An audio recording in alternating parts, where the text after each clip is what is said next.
Hi, I'm Margaret Lewin and welcome to Margaret Lewin Quilting. Today we're going to be working on block 5 of Pat Sloan's 2016 My Secret Garden. Now this is the colorway 1. We are going to be doing colorway 2 and we're also going to be doing it in Victoria Finley Wolf's fabric. So this is what block 2 looks like in the Pat Sloan colorway, and I'm going to be working away at them so that you can see what they look like. It looks like a fairly simple block to put together. I wonder if Pat knew that I'd be tired from going to Alaska. I'm just kidding.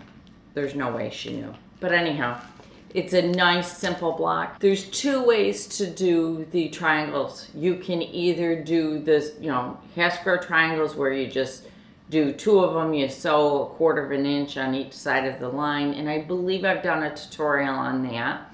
You can also do triangles on a roll, which is what I'm actually going to be doing. See, I've got my triangles on a roll. Or there is a triangulation CD, which is wonderful. And I've done a review on that before. And that one's great to work with because it doesn't matter what size triangle or half square triangle you need, you can get it. So that's another really wonderful way to put these together. But I'm going to use the triangles on a roll today. One of the reasons why I am is because once you cut your triangles on a roll, the first squaring up is all done. So it will make it a little bit quicker and easier.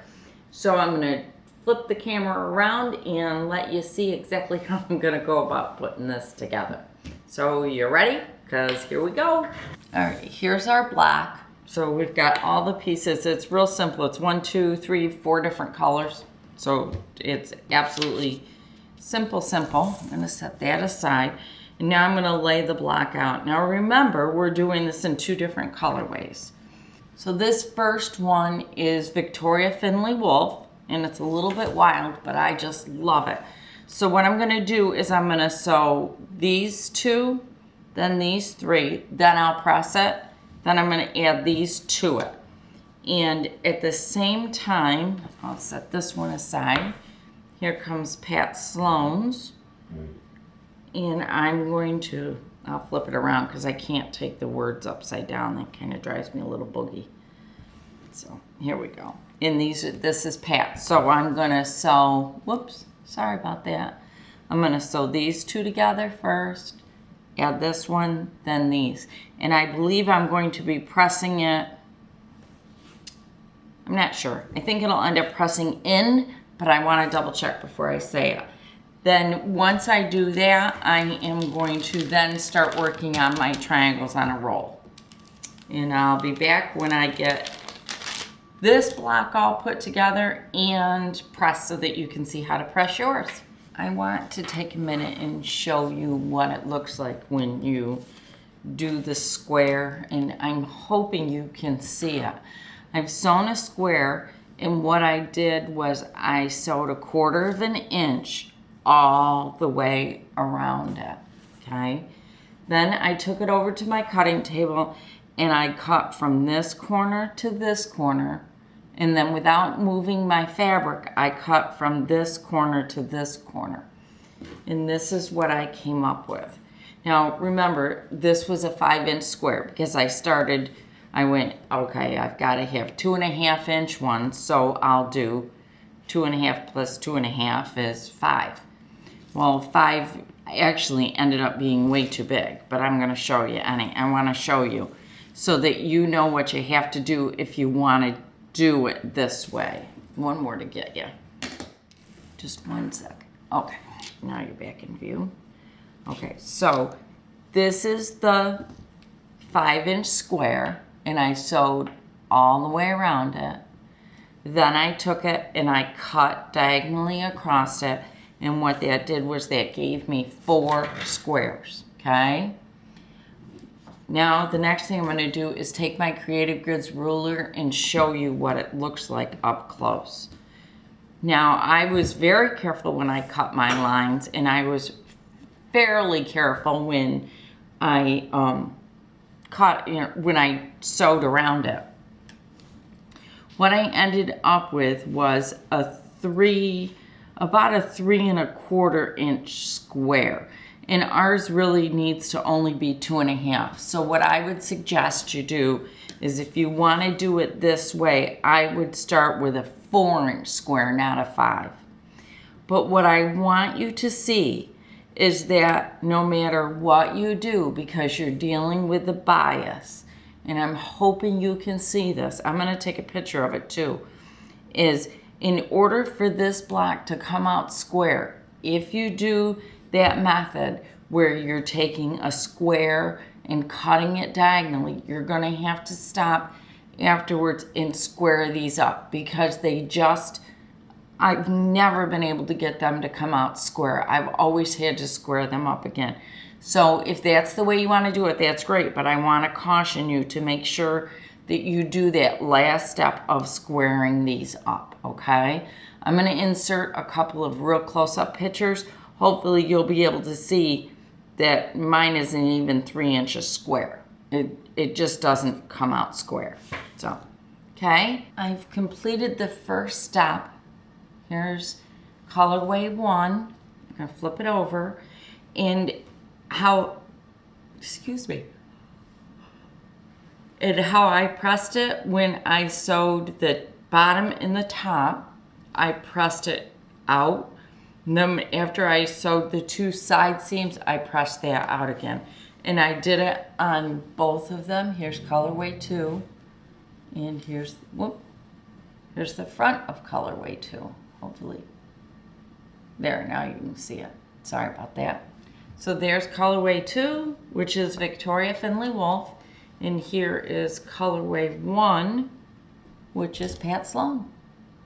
I'm going to get started on my half square triangles, and when I come back, I'll have those all cut out and we'll be putting those together. I have sewn both of my triangles on a roll. Now, when I sewed them, what I did was I turned my stitch length down so that it's under 2. Any place between 1½ and 1.8 I would do, just because by turning the stitch length down, it makes it easier to tear the paper off. I set my seams by actually just taking this to the ironing table and pressing it right through the paper.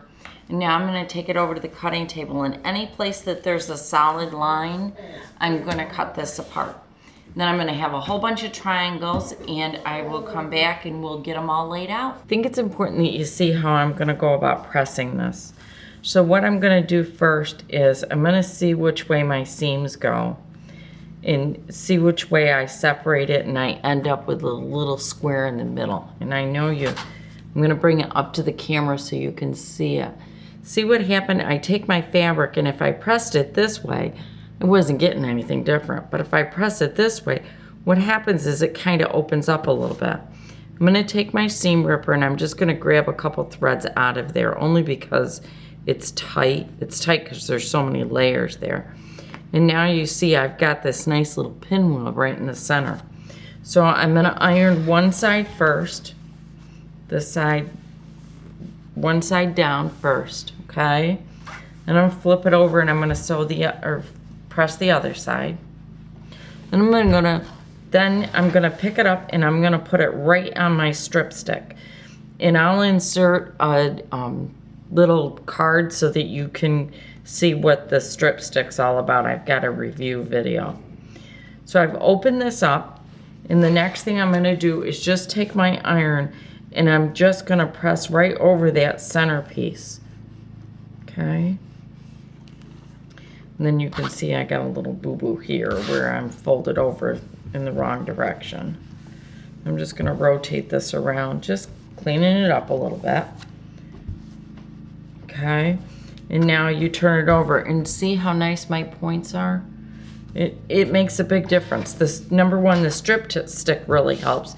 But number two, you really want to get that bulkiness down, because that's not going to be much fun in your quilt.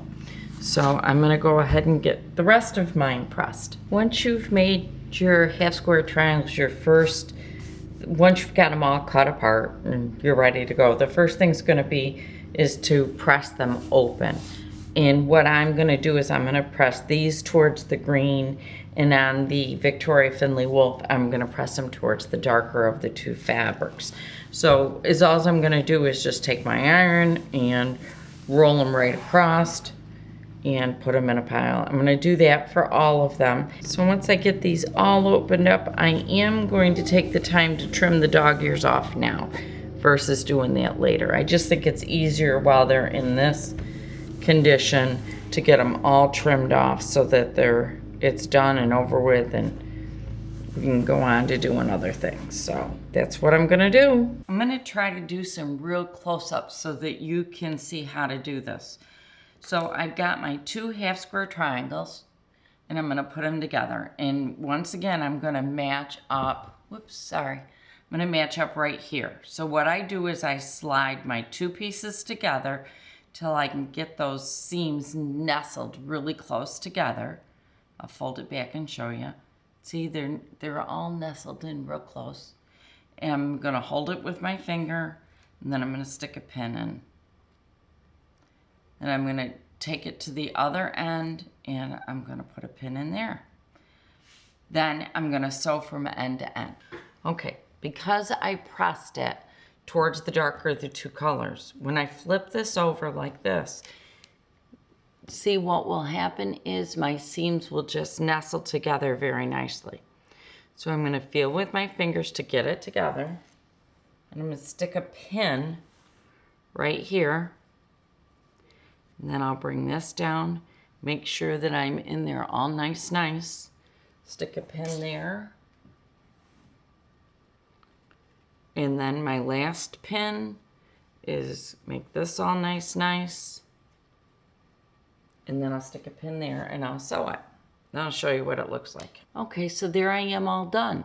Now when I go to press this, I'm gonna see which way it presses the best. And on these, because you've got so many seams coming together in the middle, what you might want to do is just clip these little seams out of these little threads out of here, and then what you can do, if I can make it do it for me, is open it up just like this and press so that this seam goes in, this seam goes this way, and then you've got that little pinwheel in the center. So that's how you do your 4 patches. It's time to start putting our block together, and how I'm gonna do it is I'm gonna sew these 2 together first, then these 2, these 2, these 2, and then these 2. Then I'll sew these 4 together and these 4. Then I'll sew these 2 to this, and then these 2 to this. Then I'm gonna sew 1 row to 2, 2 rows to 3, and then I will press them. And when I get all done sewing this, I will show you how I pressed it to get it to lay as flat as possible, because there's a lot of seams here. There's a lot of pieces of fabric coming together at once right here, and especially here on the 4 corners, there's gonna be a lot of fabric coming together in one place. So once I get it all sewn, I will show you how I press the seams open. I have finished both my blocks. So here is the Pat Sloan, and here is the Victoria Finley Wolf. Now I'm gonna show you how I pressed it on the Victoria Finley Wolf one, only because the fabric is darker and a little bit richer in color, and because of the fact that it's brighter in color, it is easier for me to show you the pressing. So I'm gonna flip this over, and this is how I pressed it. The 4 across the top and the bottom, I pressed the 2 outside blocks towards the outside, and I pressed the center one open, and I used the strip stick. I'll insert a video clip on my review on the strip stick so that you can see why I used it. Just makes it a whole lot easier pressing seams open and also pressing them to one side, but mostly pressing them open. On the middle ones, I pressed the seams open again because what's going to happen is right here, by pressing it to one side or the other, you're going to get a good size bump because there's so many layers of fabric. And then on the top or bottom, I did the exact same thing that I did there. I pressed the two outside ones outside, and I pressed the center seam open. And by doing this, pressing this way, it really lays pretty flat. I think it's good. So that's it. We have finished block number 5. So here are blocks 1, 2, 3, 4, and 5. We have 4 more to go and we will be done. So this is Pat Sloan's Hometown Girl, and I'm gonna flip it up and I'm gonna show you Victoria Finley Wolf's next. Here are Victoria Finley Wolf's fabrics. Block 1, 2, 3, 4, and 5. I'm really excited about the way this one works because remember, when these fabrics got picked, I had no clue of what this quilt was going to look like, so I was really picking them blindly. So I'm very, very excited about, I'm excited because it just is so scrappy and just looks so completely different over the other one. So there is your block number 5. I will be back the 1st of next month again with our block number 6. So until then, thank you so much for joining me, and please come back again.